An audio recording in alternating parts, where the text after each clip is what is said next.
Assalamualaikum. Halo teman-teman, apa kabar? Semoga selalu sehat dan selalu semangat ya. Salam sejahtera bagi kita semua. Seperti yang telah saya janjikan pada video sebelumnya ya. Sekarang saya ingin melanjutkan poin yang ke-11 ya. Oke, tanpa perlu panjang lebar lagi, langsung aja kita bahas teman-teman ya. Silakan disimak. Poin yang ke-11, mengapa Anda meninggalkan pekerjaan sebelumnya? Nah, ini pertanyaan jika teman-teman sudah mempunyai pengalaman bekerja sebelumnya ya. Jika belum bekerja, pewawancara tidak akan menanyakan ini ya. Pertanyaan jenis ini diberikan oleh pewawancara karena mereka ingin tahu track record Anda di pekerjaan sebelumnya. Tentu ada alasan yang melatar belakangi mengapa Anda mengajukan surat resign di sebuah perusahaan dan mencari pekerjaan baru. Namun yang perlu diperhatikan, Anda sebaiknya tidak menyebutkan konflik pribadi. Jangan berfokus pada masalah yang membuat Anda mengundurkan diri, tetapi jawablah dengan alasan bahwa Anda ingin mencari posisi yang lebih baik dan sesuai dengan keterampilan Anda. Tunjukkan bahwa Anda memiliki keinginan yang besar untuk lebih berkembang di perusahaan yang sedang Anda lamar. Gitu ya.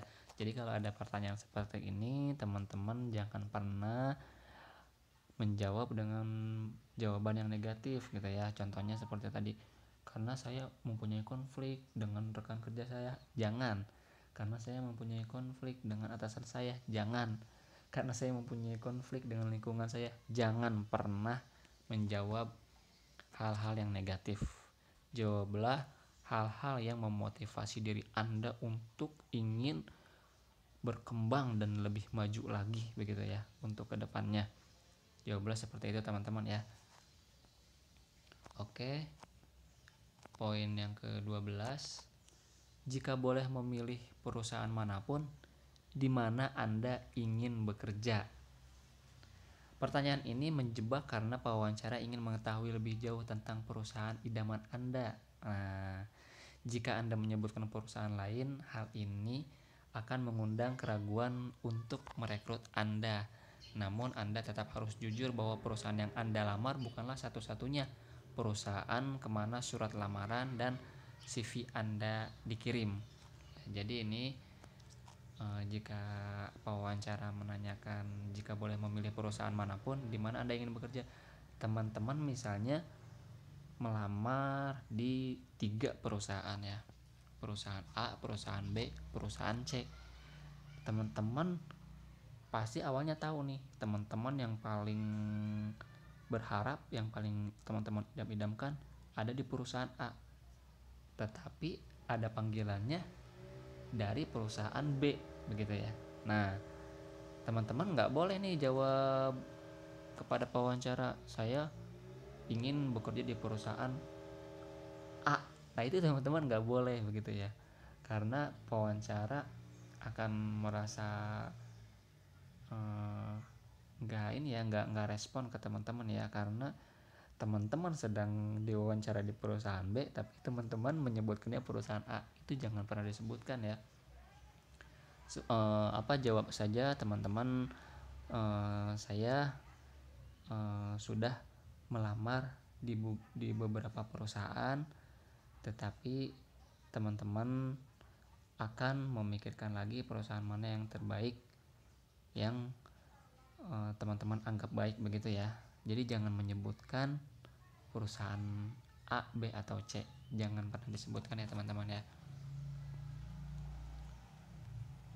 Jawaban yang memungkinkan untuk pertanyaan ini adalah sebenarnya saya mencari-cari perusahaan yang menjadi target saya. Nah, dan perusahaan ini adalah yang pas untuk saya. Nah, begitu juga bisa ya teman-teman ya.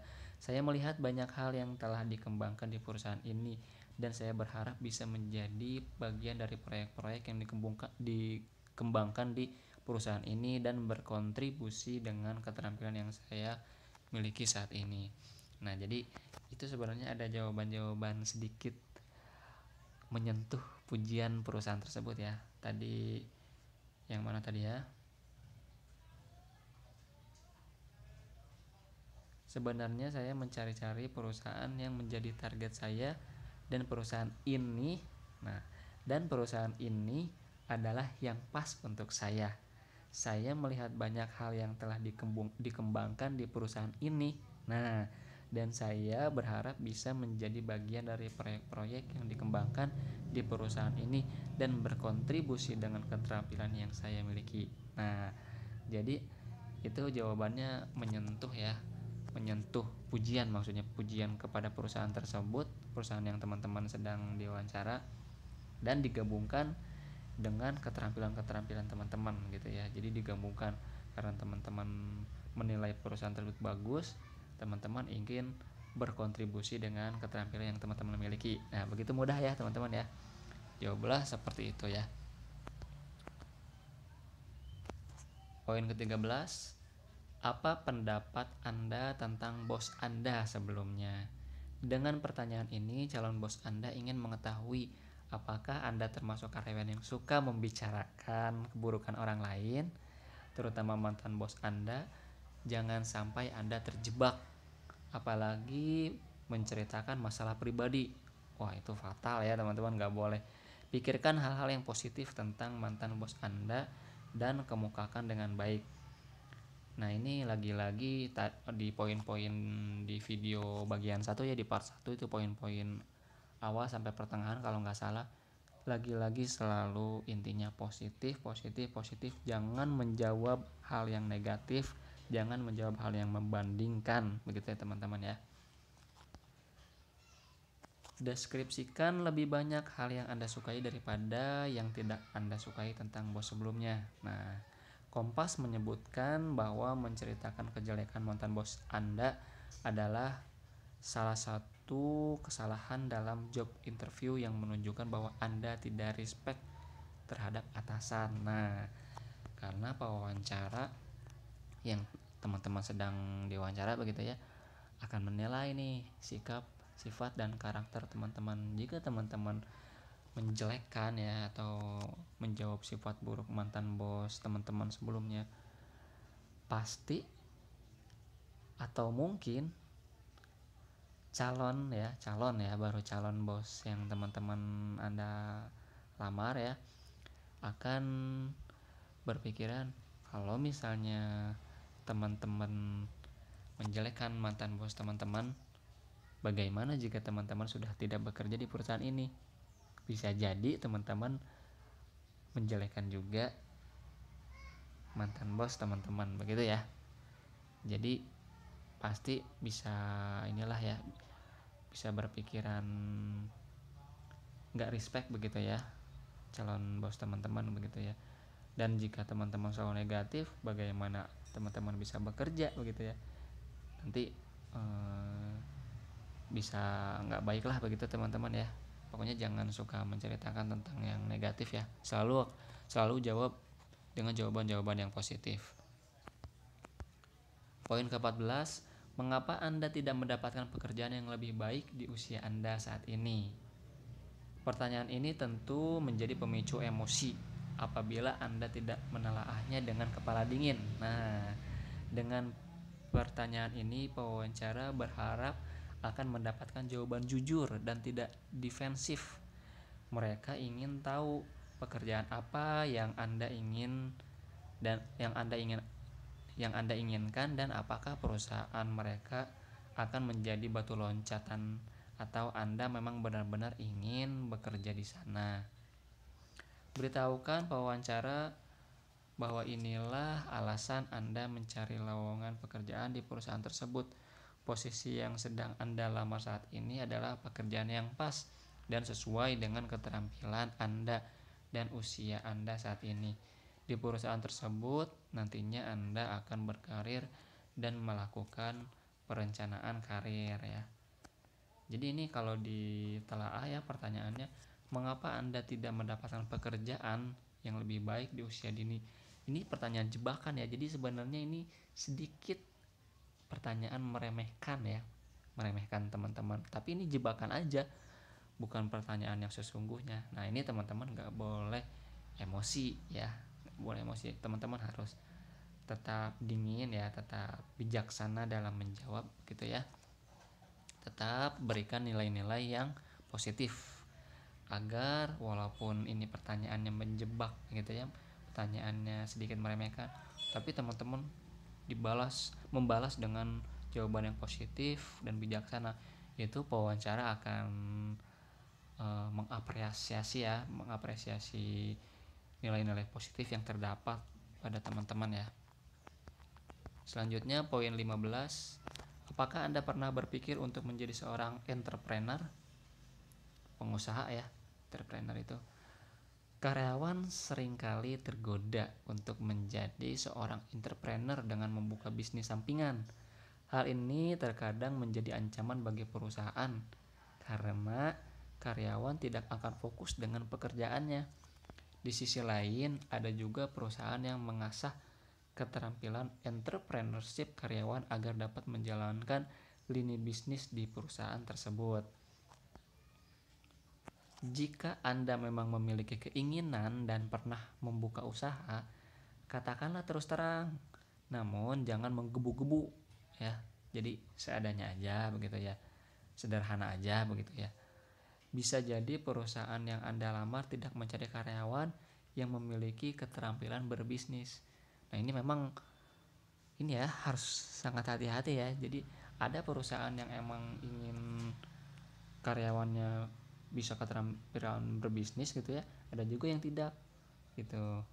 Karena kalau misalnya perusahaan yang mencari karyawan yang mempunyai keterampilan berbisnis, itu perusahaan akan menganggap nantinya jika diposisikan sebagai roda ya, roda dalam menjalankan sistem bisnis, jadi agar lebih mudah dan bisa memajukan perusahaan begitu. Tapi ada juga yang enggak gitu ya, jadi ya inginnya perusahaan itu ya udah jadi karyawan aja gitu. Nah ini harus hati-hati juga, harus perlu dicermati ya, perusahaan yang teman-teman lamar itu seperti apa gitu ya, ininya apa namanya, sikapnya gitu ya, seperti apa yang diinginkan perusahaan tersebut begitu. Teman-teman tetap harus banyak mempelajari ya tentang perusahaan yang teman-teman lamar ya. Terus ini ada lanjutannya. Katakan bahwa Anda pernah memikirkannya namun entrepreneur tidak cocok untuk Anda. Jelaskan bahwa bekerja di perusahaan dan menjadi bagian dari tim lebih sesuai untuk Anda. Selain itu, Anda lebih menikmati bekerja spesifik di suatu bidang posisi yang Anda lamar daripada mengurus hal-hal bersifat umum dan operasional sebagai seorang entrepreneur. Oke, langsung ya teman-teman ke poin 16. Apa itu sukses menurut Anda? Pertanyaan ini dapat menjebak Anda karena definisi sukses sangat subjektif yang dapat berarti kesuksesan yang Anda inginkan di masa mendatang. Namun jangan sampai Anda menjawab dengan mengutarakan rencana Anda untuk meraih kesuksesan di masa mendatang dengan mencari pekerjaan yang lebih baik. Nah ini jangan terlalu spesifik banget ya. Jangan terlalu mengutarakan rencana-rencana, wah jangan ya. Cukup jawab saja dengan secukupnya, tetapi pas gitu ya dengan pertanyaannya. Anda harus memberikan gambaran yang tidak terlalu jauh ke depan, karena sukses bisa jadi keberhasilan dalam melakukan hal-hal kecil. Mencapai target kecil yang Anda rencanakan dalam 1 minggu atau 1 bulan bisa pula menjadi indikator sukses ya. Akan sangat baik jika Anda menggunakan contoh sukses yang berhubungan dengan posisi yang sedang Anda lamar. Oke, ini poin 17 ya, atau poin terakhir. Apa yang akan Anda lakukan seandainya Anda memenangkan undian berhadiah 5 miliar besok? Ini pertanyaan jebakan juga karena nggak ada hubungannya dengan pekerjaan ya. Cuman ini wawancara ingin tahu bagaimana teman-teman menjawab begitu. Jika Anda menganggap ini sebagai pertanyaan di luar topik yang tidak perlu Anda tanggapi secara serius, Anda keliru. Nah, loh. Dari pertanyaan ini, wawancara akan mengetahui apakah Anda tetap akan bekerja saat Anda tidak membutuhkan uang dan bagaimana Anda mengatur keuangan Anda. Luar biasa ya pertanyaan jebakannya ini. Orang yang mewawancarai Anda ingin mendengar bahwa Anda akan tetap bekerja karena Anda menikmati pekerjaan tersebut. Selain itu, jawaban yang mereka inginkan adalah Anda dapat mengatur keuangan Anda dengan baik. Nah, jadi bukan fokus pada uangnya, tapi fokus bagaimana teman-teman mengatur uang tersebut begitu ya. Jadi jangan mentang-mentang soalnya teman-teman menemukan uang 5 miliar besok teman-teman gak butuh bekerja. Enggak, jangan jawab seperti itu ya. Jawablah teman-teman tetap butuh bekerja, tapi teman-teman bagaimana mengatur uang 5 miliar tersebut ya. Jadi teman-teman ada rencana ke depannya ya. Jadi teman-teman bekerja itu untuk masa depan begitu ya. Jika Anda tidak bertanggung jawab dan menghabiskan uang Anda begitu saja, mereka akan berpikir bahwa Anda akan melakukan hal yang sama pada uang perusahaan tersebut. Nah, ini dia. Ini pertanyaan terakhir itu di poin terakhir, poin 17 ini pertanyaan di luar topik, tapi sungguh luar biasa efeknya begitu ya teman-teman, bisa mencernanya dengan mudah ya. Oke, itu tadi ya. Berhati-hatilah sebelum menjawab setiap pertanyaan yang diajukan saat wawancara kerja. Pikirkan dengan kepala dingin apa maksud dari pertanyaan tersebut dan jawablah dengan pikiran yang jernih dan positif. Nah, tadi di poin-poin awal itu udah saya sering sebutkan ya, sering ingatkan positif, positif, positif, dan positif. Jangan pernah negatif, negatif, negatif, jangan pernah membandingkan ya. Ingat selalu positif, positif, positif. Begitu jawabannya teman-teman ya. Jangan sampai sebuah pertanyaan jebakan menjadi penyebab utama Anda kehilangan pekerjaan di perusahaan idaman ya. Oke teman-teman ya, ini udah yang terakhir ya, itu tadi pertanyaan-pertanyaan jebakan ya. Ada 17 poin. Memang nggak semua pertanyaan wawancara mirip dengan 17 poin ini ya. Ada yang sama dan ada juga yang tidak. Jadi kalau saya boleh ambil kesimpulan dari 17 poin tersebut, intinya teman-teman harus menjawab dengan jawaban yang positif, dengan jawaban yang bijaksana, tidak bertele-tele, tidak berlebih-lebihan, dan menjawab dengan sesuai pertanyaan yang dilontarkan atau yang ditanyakan kepada teman-teman begitu ya. Jadi intinya selalu mempersiapkan diri ya teman-teman. Ini mungkin ada tambahan dari saya. Jadi teman-teman sebelum berangkat nih ya, misalnya teman-teman ada panggilan begitu ya, ada panggilan seminggu sebelumnya atau 3 hari sebelumnya.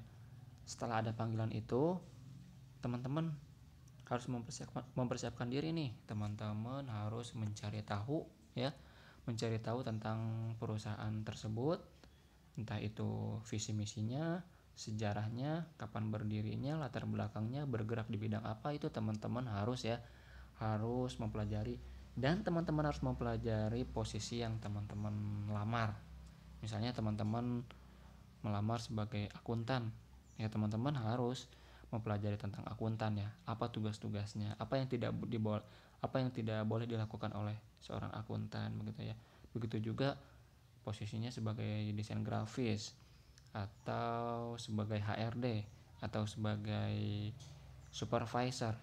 Teman-teman harus mempelajari ya, mempelajari perusahaannya, mempelajari posisi yang teman-teman lamar ya, atau teman-teman dapat panggilan ya dari perusahaan tersebut, posisinya apa, itu teman-teman harus mempelajari ya. Dan juga sebelum berangkat ya, sebelum berangkat interview, teman-teman harus bangun lebih awal ya. Misalnya teman-teman dapat panggilan jam 8 gitu ya, apalagi di luar kota gitu. Misalnya teman-teman tinggal di Bogor atau di Depok, dapat panggilannya di Jakarta. Nah, teman-teman harus bangun lebih awal. Harusnya sebagai muslim itu sholat subuh ya. Nah, setelah sholat subuh itu teman-teman harus belajar dan mempersiapkan diri ya, berangkat lebih awal. Nah, itu golden time yang sangat bagus sekali ya. Itu jangan disepelekan teman-teman. Jadi teman-teman datang ke sana tuh dengan persiapan yang bagus begitu ya, dan insya Allah Allah akan membimbing teman-teman karena usaha teman-teman yang sangat maksimal. Begitu ya teman-teman ya, mudah dipahami ya. Selalu semangat ya. Semoga teman-teman diberikan kelancaran dan diberikan pekerjaan yang terbaik ya bagi teman-teman, bagi Allah, dan semoga bisa bermanfaat ke depannya, dan teman-teman semoga bisa sukses dunia dan akhirat ya. Terima kasih sekali lagi teman-teman, silahkan di-share video ini agar bisa bermanfaat bagi banyak orang ya. Jangan lupa juga subscribe ya untuk mendapatkan notifikasi video terbaru selanjutnya ya. Terima kasih sekali lagi teman-teman, sampai jumpa di video selanjutnya dengan tema atau topik yang berbeda ya. Wassalamualaikum warahmatullahi wabarakatuh.